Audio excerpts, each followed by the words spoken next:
Ready start.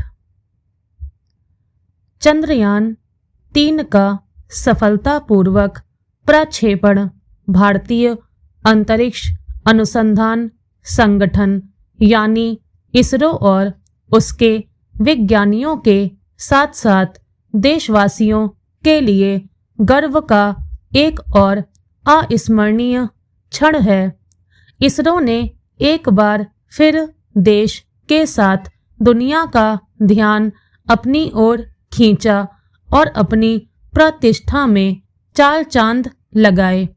तीसरे चंद्रयान के सफल प्रक्षेपण के रूप में अभी पहली और प्रारंभिक सफलता प्राप्त हुई है।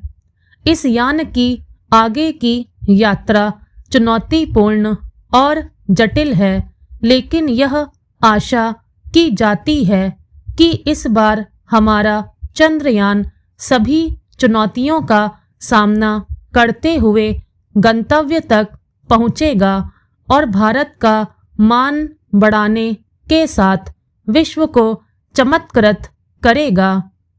इस आशा का कारण यह है कि इसरो के वैज्ञानिकों ने चंद्रयान-2 अभियान की आंशिक विफलता से हार नहीं मानी और उससे सीख लेते हुए इस नए अभियान में ऐसे परिवर्तन किए जिससे वांछित परिणाम प्राप्त होने की आशा बढ़ गई है। इस आशा का एक कारण इसरो की ओर से अब तक हासिल की गई वे सफलताएं भी हैं जो मिसाल बन चुकी हैं। चंद्रयान-3 को चंद्रमा की सतह पर पहुंचने में करीब 40 से 45 दिन लगेंगे। स्पष्ट है कि उस क्षण की प्रतीक्षा भारत के साथ विश्व भर को है, क्योंकि यदि हमारे इस यान का लैंडर चंद्रमा के दक्षिणी छोर पर सफलतापूर्वक उतर जाता है तो यह उपलब्धि हासिल करने वाला भारत संसार का पहला देश होगा। अभी तक किसी भी देश का चंद्रयान चंद्रमा के उस दक्षिणी छोर पर नहीं पहुंच सका है जहां अंधेरा रहता है और जहां के रहस्य आबूझ हैं। माना जाता है कि वहां बर्फ के भंडार के साथ खनिज भी हैं। चांद के दक्षिणी छोर पर चंद्रयान-3 के पहुंचने से न केवल चंद्रमा के बारे में अनेक जानकारियां मिलेंगी, बल्कि अंतरिक्ष अभियानों को कहीं अधिक सुविधाजनक तरीके से संचालित करने में मदद भी मिलेगी। अब जब इसरो ने चंद्रयान-3 के सफल प्रक्षेपण के साथ सफलता की नई गाथा लिख दी है, तब फिर यह देखा जाना चाहिए कि जैसी उत्कृष्टता यह संस्था हासिल कर रही है और दुनिया में अपनी ख्याति बढ़ा रही है, वैसी ही सफलताएं हमारी अन्य संस्थाएं क्यों नहीं प्राप्त कर पा रही हैं। भारत की कोशिश यह होनी चाहिए कि सफलता के जैसे झंडे अंतरिक्ष विज्ञान के क्षेत्र में इसरो ने गाड़े हैं, वैसे ही अन्य संस्थाएं भी अपने अपने क्षेत्र में अपनी श्रेष्ठता सिद्ध करके दिखाएं। देश की चहुमुखी और तेज प्रगति के लिए यह अनिवार्य है कि जो भी संस्थान इंजीनियरिंग, मशीनरी, तकनीक के विभिन्न पहलुओं के साथ उद्योग आदि क्षेत्र में काम कर रहे हैं, उनके लिए इसरो प्रेरणा स्रोत बने। वास्तव में इस पर गंभीरता से विचार करने का समय आ गया है कि अपनी दक्षता और कुशलता से अपने काम में जैसी सफलता इसरो हासिल कर रहा है, वैसी ही रक्षा उपकरणों समेत अन्य तमाम उपकरण बनाने, विकसित करने वाली संस्थाएं क्यों नहीं अर्जित कर पा रही हैं? बाढ़ के समय लोगों के कष्ट, सत्य और तथ्य को हवाई सर्वेक्षण से महसूस नहीं किया जा सकता। पानी में तैरते और तड़पते लोगों को देखने से उनकी आंतरिक और मानसिक पीड़ा का एहसास नहीं होगा। नदी का जल उफान के समय जल वाहिकाओं को तोड़ता हुआ मानव बस्तियों और आसपास की जमीन पर पहुंच जाता और बाढ़ की स्थिति पैदा कर देता है।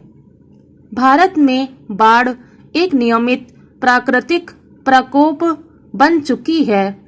भारत में घटने वाली सभी प्राकृतिक आपदाओं में सबसे अधिक घटनाएं बाढ़ की हैं।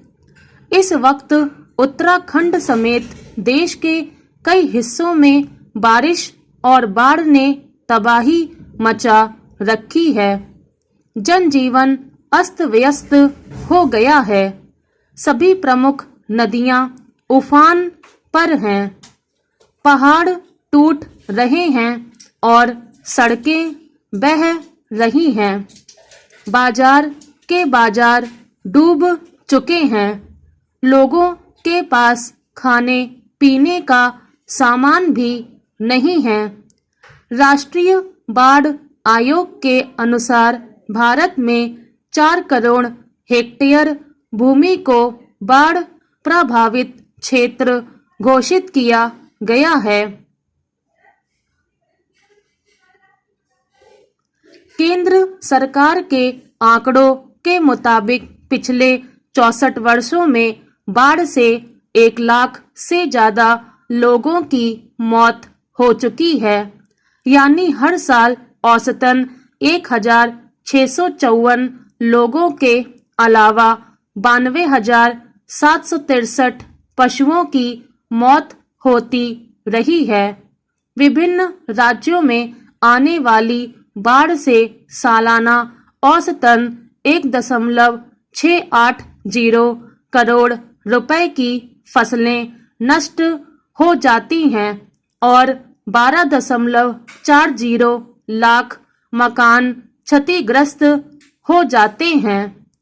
केंद्रीय जल संसाधन मंत्रालय की रिपोर्ट में कहा गया है कि बीते 64 वर्षों में 2.02 लाख करोड़ रुपए की संपत्ति का नुकसान हुआ और 1.09 लाख करोड़ों की फसलों का। इसके अलावा बाढ़ से 25.6 लाख हेक्टेयर खेत भी नष्ट हो गए। इस दौरान बाढ़ से 205.8 करोड़ लोग प्रभावित हुए। भारत सरकार के अलावा विश्व बैंक ने भी अपनी रिपोर्ट में कहा है कि दुनिया भर में बाढ़ संबंधित मौतों के कुल मामलों में से 20% भारत में होते हैं। इसमें चेतावनी दी गई है कि आने वाले सालों में भारत के कोलकाता और मुंबई के अलावा पड़ोसी देशों के ढाका और कराची महानगरों में लगभग 5 करोड़ लोगों को बाढ़ की गंभीर विभीषिका झेलनी पड़ सकती है। यही नहीं, इस रिपोर्ट में यह भी कहा गया है कि पूरे दक्षिण एशिया क्षेत्र में तापमान बढ़ रहा है और यह अगले कुछ दशकों तक लगातार बढ़ता रहेगा। जलवायु परिवर्तन का देश में बाढ़ की स्थिति पर व्यापक असर होगा। इसकी वजह से बार-बार बाढ़ आएगी और पीने के पानी की मांग बढ़ेगी। विश्व बैंक के अनुसार 2050 तक छत्तीसगढ़ और मध्य प्रदेश बाढ़ से सबसे ज्यादा प्रभावित राज्य बन जाएंगे। स्टॉप।